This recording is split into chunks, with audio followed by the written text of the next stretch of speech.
사도 바울은 고린도 교회 분열을 비교적 길게 다루고 있습니다. 교회 분열은 교회 본질을 해치는 문제로 심각한 문제이기 때문입니다. 그리고 우리는 지난 시간 고린도 교회 성도들을 분열로 이끈 실체가 저들의 교만이었음을 확인하였습니다. 저들은 주의 은혜로 복음을 듣고 예수 믿어 하나님의 자녀로 살아갔습니다.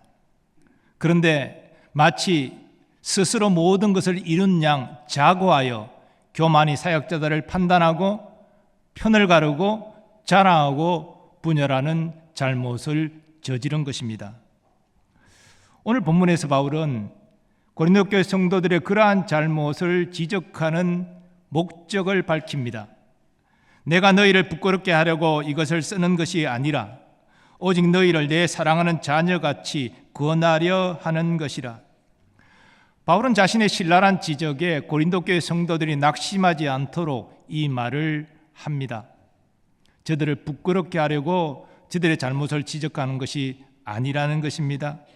아버지가 사랑하는 자녀에게 대하듯이 고린도 교회 성도들을 잘못된 길에서 바른 길로 돌이키기 위해서 저들의 잘못을 지적한다는 것입니다.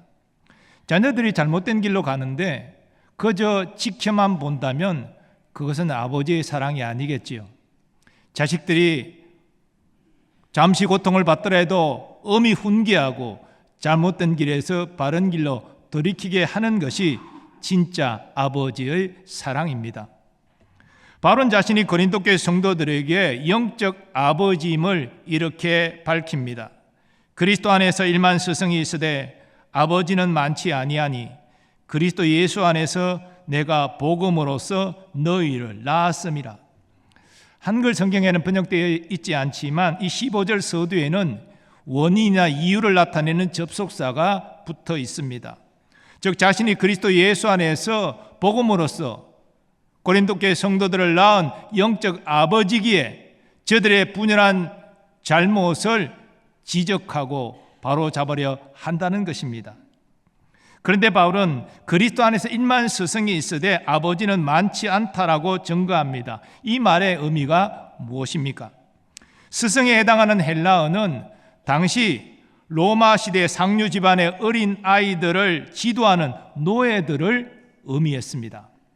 이들은 어린 자녀들을 학교에 데리고 다니면서 돌보고 가르치는 스승의 역할을 감당했습니다. 흔히 스승은 지식과 기술을 가르치는 자라 말합니다.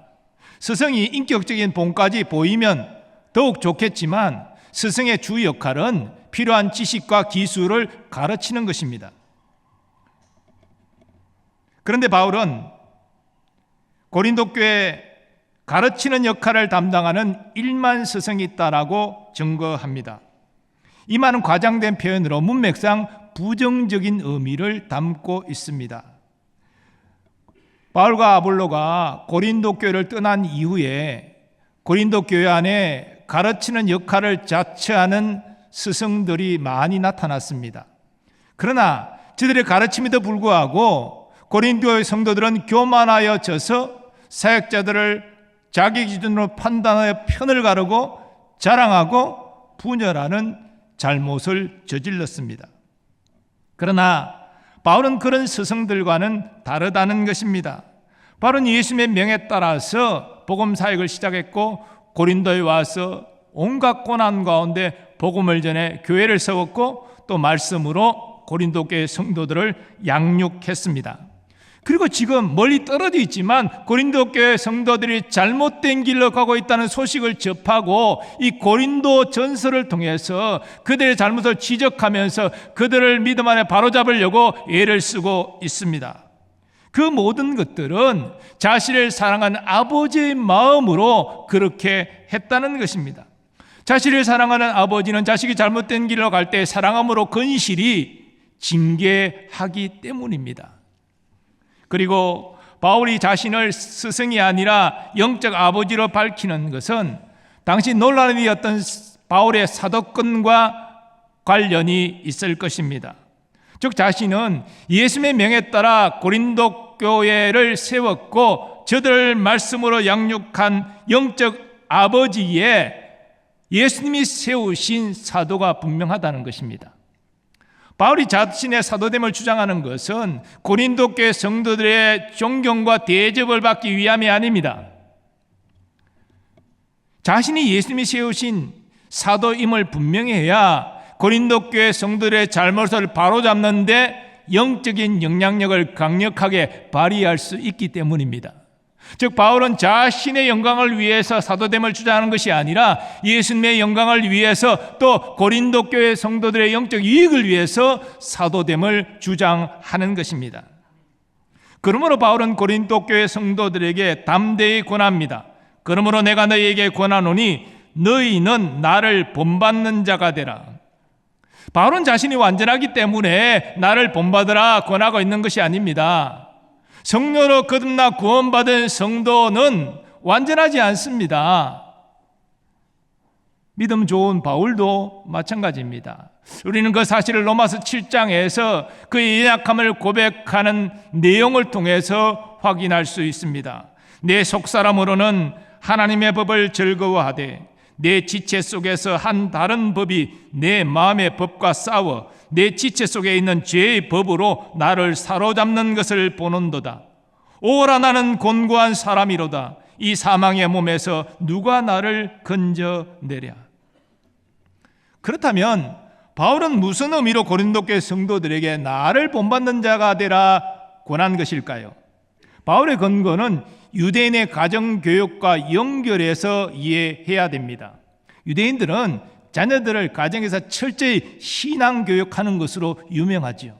그런데 유대인의 이 자녀 교육은 그저 성경 구절을 암송하게 하고 그저 성경 지식을 전달하는 것이 아니라 가정에서 아버지가 신앙의 본을 보임으로 양육하는 데 있습니다.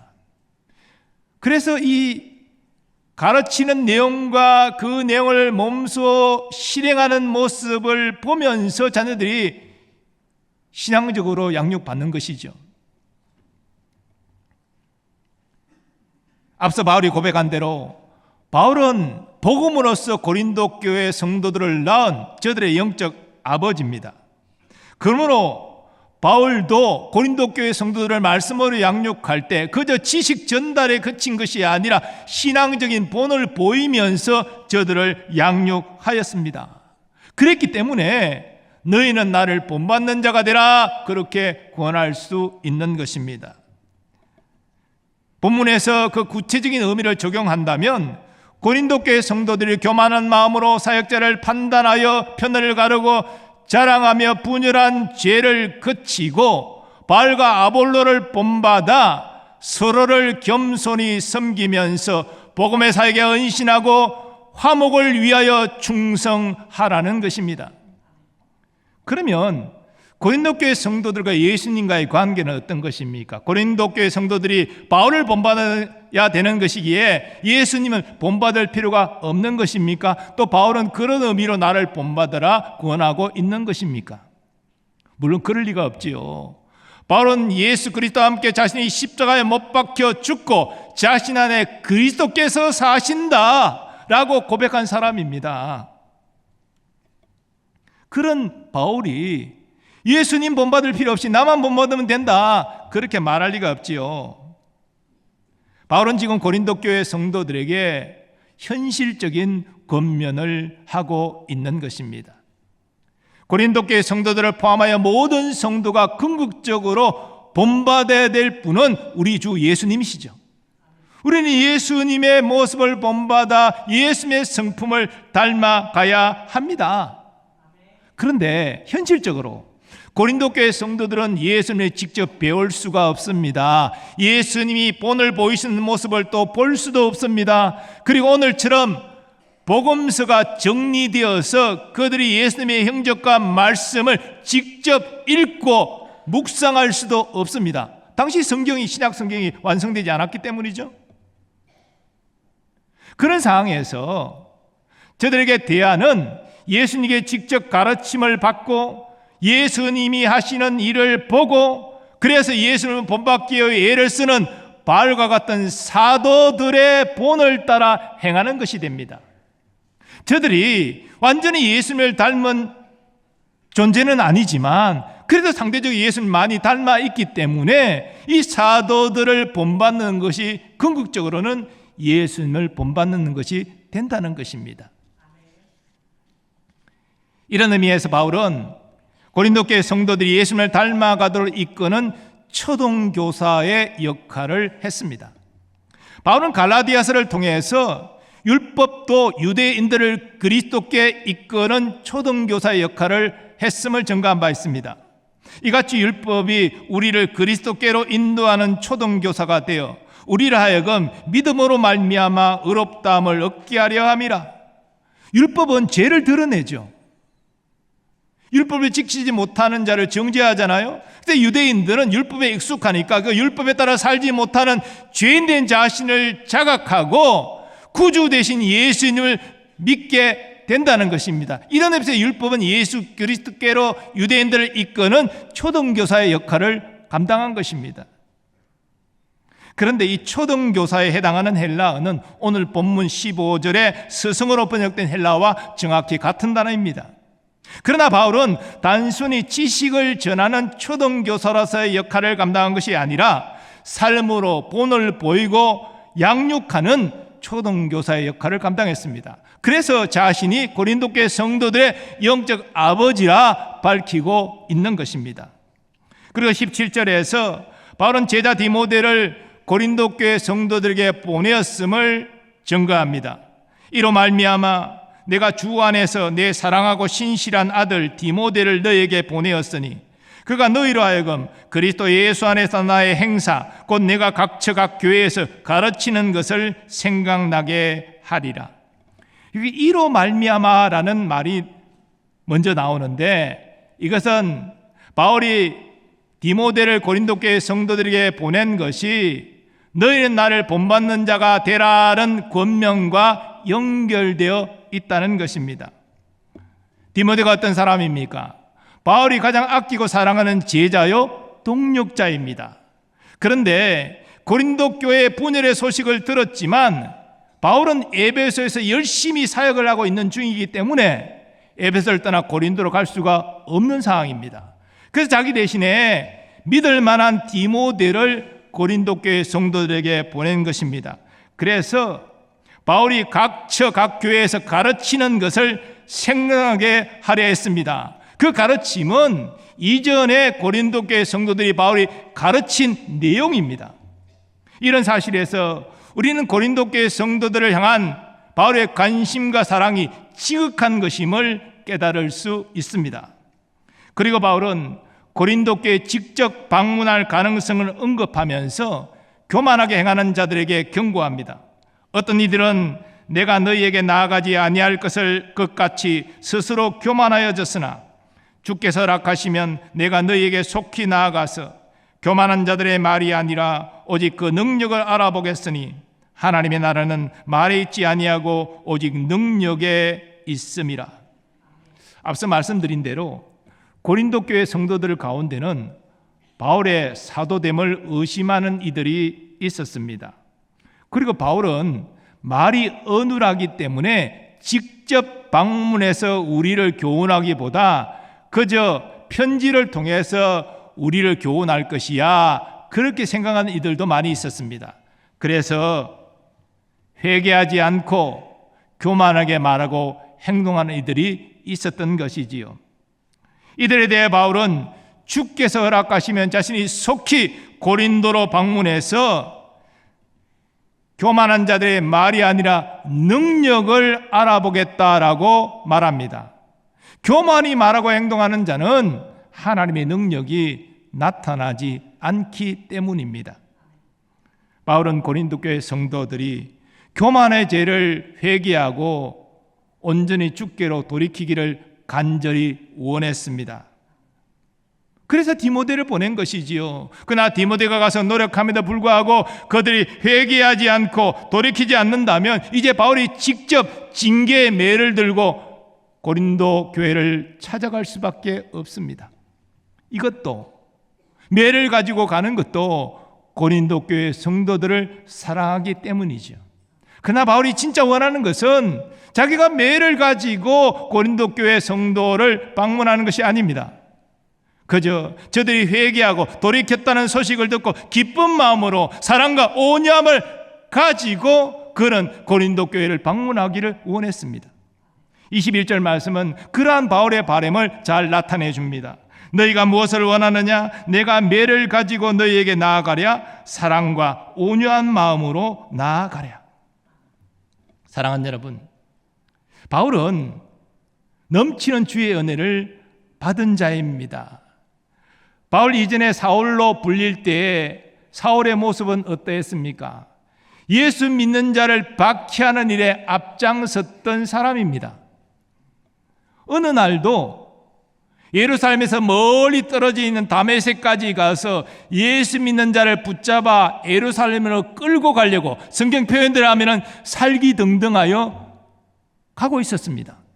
갑자기 부활하신 예수님이 나타나서 사울을 꼬꾸러뜨리고 그를 회심케 하시고 더 나아가 그를 사도로 삼으셨습니다. 이것이 갚을 수 없는 은혜 아닙니까?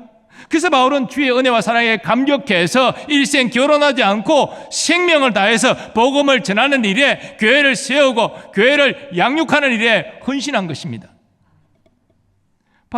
바울이 고린도에 와서 온갖 박해를 받으면서도 굴하지 않고 복음을 전한 것도, 그래서 믿는 소수를 통해서 고린도 교회를 세우는 것도, 그들을 처음에 복음으로 양육한 것도 모두 주의 은혜에 빚진 자로서 주님이 주신 사명을 감당한 것입니다.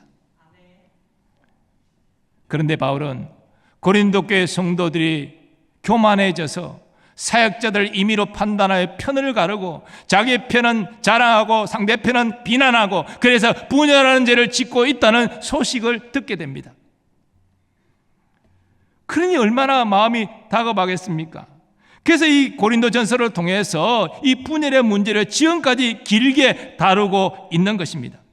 그리고 고린도 교회 성도들에게 교만한 마음을 버리고 겸손히 행하도록 너희는 나를 본받는 자가 되라 권하고 있는 것이죠. 너희가 나를 본받음으로 예수 그리스도를 본받는 자가 되라고 말하고 있는 것입니다. 우리가 사는 이 시대는 예수님의 재림이 임박한 시기입니다. 주위에 일어나는 모든 일들은 종말의 징조로 예수님이 말씀하신 그 내용들이 다 나타나고 있습니다. 지금 예수님 재림하셔도 이상할 것이 없는 그런 종말의 때를 우리는 살고 있습니다. 그러므로 성도가 영적으로 깨어있는 것은 너무나 당연한 일이지요.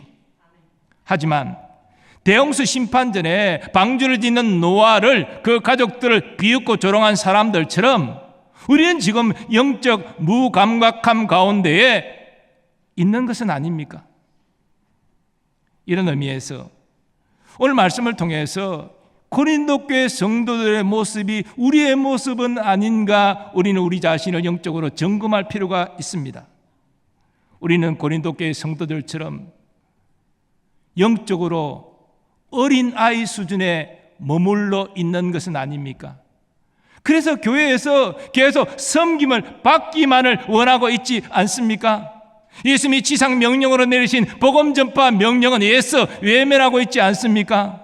자기 중심적으로 다른 사람을 함부로 판단하고 비난함으로 교회 화목을 깨트리고 있는 것은 아닙니까? 주님께서 우리에게 은혜 주셔서 우리가 그리스도의 일꾼답게 서로를 겸손히 섬기고 복음을 전하고 화목하는 일에 충성되게 헌신하기를 간절히 소망합니다. 그리고 우리는 오늘 본문에서 바울이 말하는 것처럼 우리의 삶의 자리에서 신앙의 모범을 보여야 합니다. 먼저 우리는 가정에서 자녀들 앞에 신앙의 본을 보여야 합니다. 우리는 가정에서 자녀들에게 말씀을 가르치는 역할도 물론 해야 되지만 더 중요한 것은 가르치는 말씀대로 사는 모습을 보여주어야 됩니다. 삶으로 가르친 것만이 자녀에게 남는다는 말이 있지요. 자녀들은 성경 지식으로 변화되는 것이 아니라 눈앞에 보는 부모의 신앙의 성숙한 모습을 통해서 영적으로 성장하게 되는 것입니다. 자녀들이 부모의 신앙을 본받은 것을 자랑으로 여기는 가정이라면 그 가정은 복된 가정입니다. 또 교회에서도 신앙의 본이 필요합니다. 우리 목회자들과 장로님들은 교회의 영적 지도자로 세움받았잖아요. 그러니 우리는 성도들 앞에서 신앙의 본을 보여야 됩니다. 구체적으로 말씀을 드리면 겸손히 섬기는 본을 보여야 됩니다. 복음을 전하는 일에 앞장서서 열심을 내야 됩니다. 또 상대방을 존중하고 교회를 화목하게 하는 일에도 우리는 모범을 보여야 됩니다. 그렇게 지도자로서 신앙의 본을 보일 때 성도들이 보고 저들도 그리스도의 일꾼으로 헌신하게 되는 것입니다. 또한 우리는 우리의 삶의 모든 자리에서도 신앙의 본을 보여야 됩니다. 그리스도인답게 살아가야 됩니다. 이 시대는 교회가 세상의 비판을 받는 시대입니다. 예수 믿는 사람들은 비웃고 조롱합니다. 근데 예수님은 너희는 세상의 소금과 빛이 되라 명하셨습니다. 근데 왜 우리가 세상의 소금과 빛이 되지 아니하고 비웃음과 조롱의 대상이 되어야 됩니까? 여러 가지 이유를 밝힐 수 있겠지만 가장 중요한 내용은 우리가 세상 가운데 믿지 않는 사람 가운데 하나님의 자녀답게 살지 않았기 때문입니다. 정말 그리스도의 향기를 나타내는 자로 살지 않았기 때문입니다. 주일날 교회 와서 예배 드릴 때는 거룩한 모습이지만 세상 사람들과 섞여 살 때는 더 이기적이고 더 지독하고 그렇게 세속적으로 살아가기 때문은 아닐까요? 이런 의미에서 오늘 우리의 모든 생업의 현장에서 믿지 않는 사람과의 관계에서 예수 믿는 사람답게 살아가는 것이 정말로 필요합니다.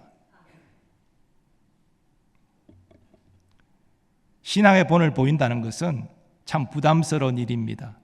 여러분도 부담스럽고 솔직히 저도 부담스럽습니다. 그러나 우리가 어떤 주의 은혜와 사랑을 받았는지를 생각할 때에 우리 예수님의 모습을 닮아감으로 선한 영향력을 나타내는 것은 너무나 당연한 일입니다.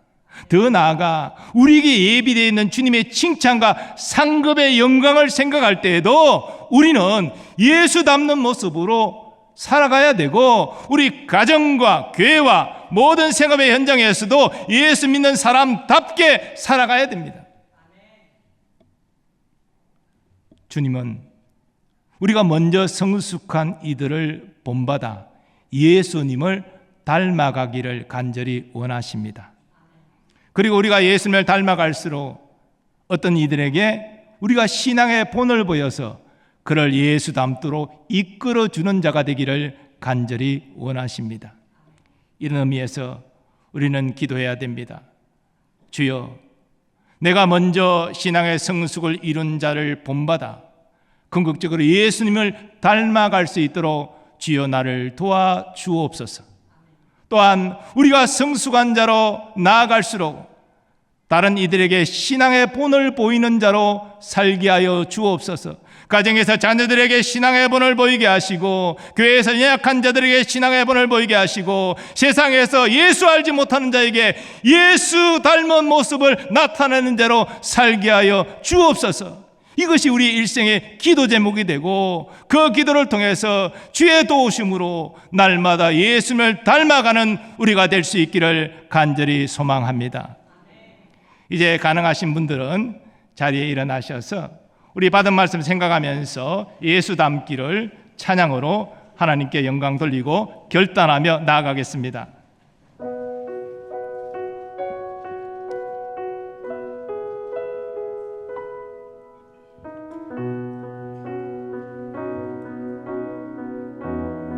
내 삶의 소망, 내 삶의 소망, 내가 바라는 한 분, 예수 닮기를 내가 원하네. 한없는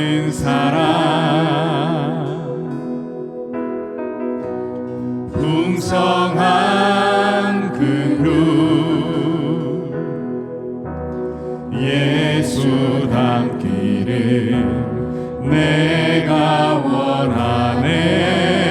예수 닮기를 예수 닮기를 예수 보기를 예수만 높이길 내가 원하네. 내 평생 소원 예수 닮기를 예수만 닮기를 내가 원하네. 온유하시고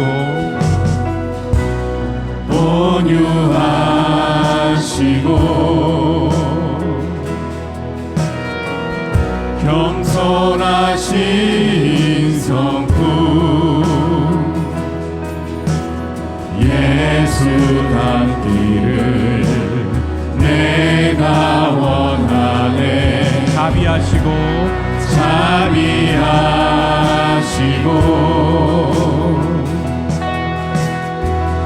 위로자 되신 주 예수 닮기를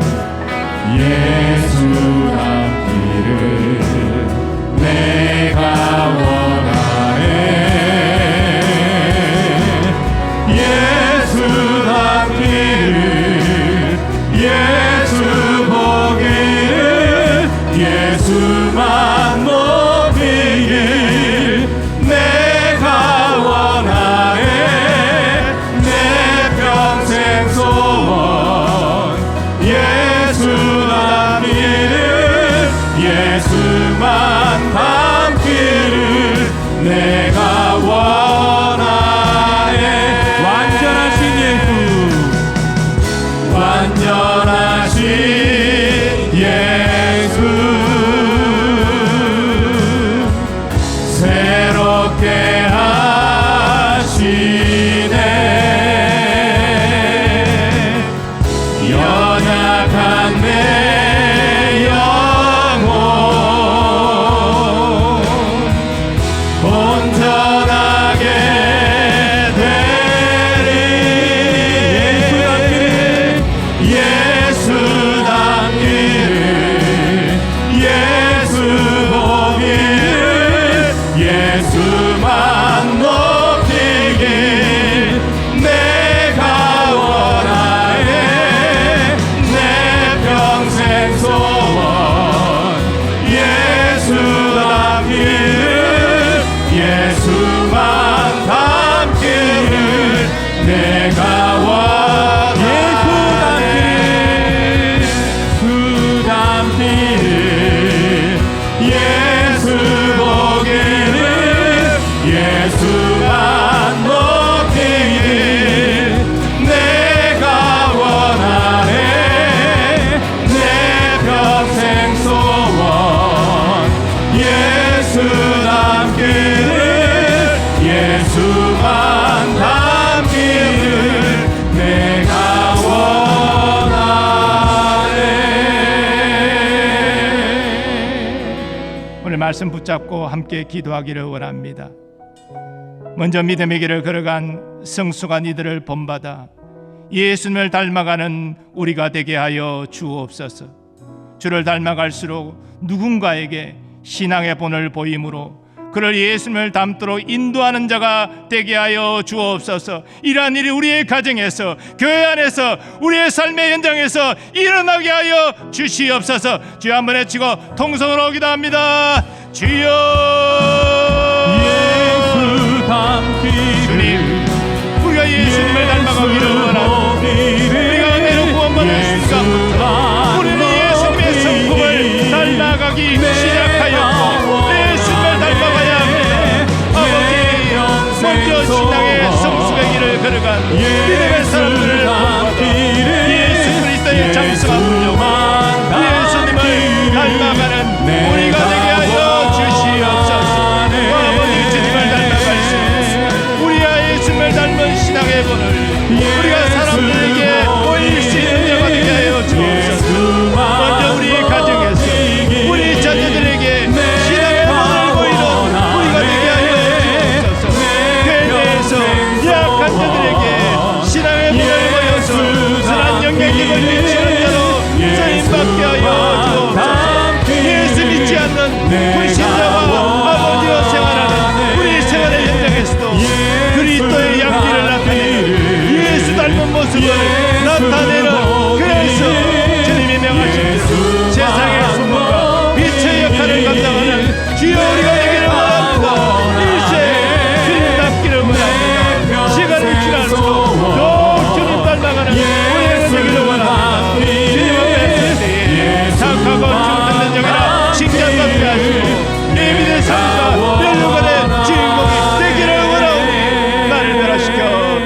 주시옵소서. 거룩하신 하나님, 오늘 우리가 찬양의 고백대로 예수님 닮기를 원합니다. 신앙의 연수가 되어갈수록 예수님 닮아가야 되는데 전혀 예수님의 흔적도 남기지 못하는 영적 어린아이 수준에 우리는 머물러 있지 않습니까? 오늘 말씀을 통해서 주님은 우리를 책망하기보다 다시 힘을 내어서 나를 닮기를 원한다 말씀하십니다. 또한 우리가 예수님을 닮아갈수록 누군가에게 신앙의 본을 보이기를 우리 주님은 원하십니다. 하나님 일생 예수 닮아가고 예수 닮는 신앙의 모습을 보이는 우리가 되게 하여 주시옵소서. 하나님, 오늘 예배하는 성도들 가운데는 그 연약함으로 주님을 간절히 찾고 의지하는 이들이 있습니다. 육신의 질고로 투병 중인 교우들, 오늘 예배 중에 그 육신의 질고를 치유하시는 주님의 손길을 경험하게 하여 주옵소서. 마음의 깊은 상처도 치유되는 은혜를 누리게 하여 주옵소서. 삶에 답답하고 꽉 막힌 문제가 뚫려지고 해결되는 은혜도 받게 하여 주시옵소서. 또한 영적인 침체 가운데 있는 성도들이 있다면 첫사랑의 감격을 회복하고 성령으로 충만해지는 은혜도 받게 하여 주옵소서. 이 시간 우리의 사랑하는 자녀 손들을 위하여 기도합니다. 무엇보다도 신앙을 아름답게 계대하는 자손들 되게 하여 주시옵소서. 저들의 성장과 학업, 진학과 취업, 결혼과 잉태와 출산과 모든 일들이 주의 크신 은혜 안에 있게 하여 주옵소서. 국방 의무를 감당하는 자녀들을 지켜보호하여 주시고 유학 중인 자녀들이 학업을 잘 마칠 수 있도록 보호하시며 또 온전히 건강한 몸과 마음으로 돌아오게 하여 주시옵소서. 오늘도 주의 몸된 교회를 섬기는 모든 주의 일꾼들을 사랑하여 주시고 저들의 가정과 세급에 주의 복을 내려 주옵소서. 선교사님들과 그 가족들을 지켜보호하여 주시고 어렵고 힘든 상황 속에서도 성령의 능력으로 귀한 선교 사명 잘 감당케 하여 주옵소서. 우리나라 우리 민족에게도 주의 긍휼과 자비를 허락하여 주시되 특별히 위정자들에게 자신의 이익과 유익만을 추구하는 일이 아니라 국민을 위하여 헌신하는 일을 감당할 수 있도록 주님 은혜를 베풀어 주시옵소서. 남북의 평화복음 통일도 속히 주님 이루어 주셔서 이산가족의 눈물을 웃음으로 바꾸어 주시고 남북 성도들이 감격하며 함께 하나님께 예배하고 땅끝까지 복음 전가하는 선교 민족으로 쓰임받게 하여 주시옵소서. 이제는 우리 주 예수 그리스도의 은혜와 하나님 아버지의 무한하신 사랑하심과 성령님의 역사하심과 교통하심이 주의 은혜와 사랑의 빚진 자로서 먼저 성숙한 자의 본을 따라 예수님 닮기를 원하고 또 누군가에게 신앙의 본을 보임으로 그를 예수님께로 선하게 이끌기를 원하는 모든 주의 백성들의 삶의 범사 위에 이제로부터 영원까지 함께 하시기를 축원하옵나이다. 아멘.